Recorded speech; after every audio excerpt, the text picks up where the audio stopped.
চাঁদপুরের কচুয়ায় সাবেক শিক্ষা প্রতিমন্ত্রী ডক্টর আ.ন.ম এহসানুল হক মিলন ও কেন্দ্রীয় মহিলা দলের সিনিয়র সহসভাপতি নাজমুন নাহার বেবির সমর্থনে এক বিশেষ দোয়া ও ইফতার মাহফিল অনুষ্ঠিত হয়েছে।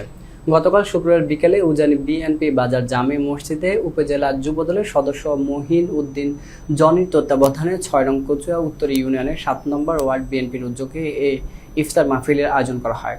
কচুয়া চাঁদপুর প্রতিনিধি আহসান হাবিব সুমনের রিপোর্টে থাকছে বিস্তারিত।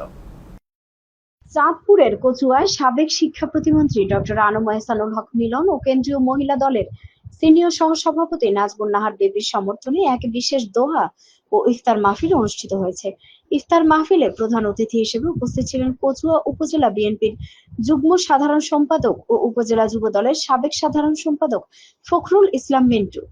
বিশেষ অতিথি হিসেবে ইফতার মাহফিলে অংশগ্রহণ করেন উপজেলা বিএনপির যুগ্ম সাধারণ সম্পাদক অধ্যাপক কাজী জাকির হোসেন, ইউনিয়ন বিএনপির সাংগঠনিক সম্পাদক আলমগীর হোসেন মেম্বার, ৭ নং ওয়ার্ডের মেম্বার পদপ্রার্থী কামরুল হাসান, ৮ নং ওয়ার্ড যুবদলের সাংগঠনিক সম্পাদক মাসুদ রানা, যুবদলের নেতা বশির নাসির কামাল সহ বিএনপির অঙ্গ সংগঠনের অন্যান্য নেতৃবৃন্দ সহ আরো অনেকে।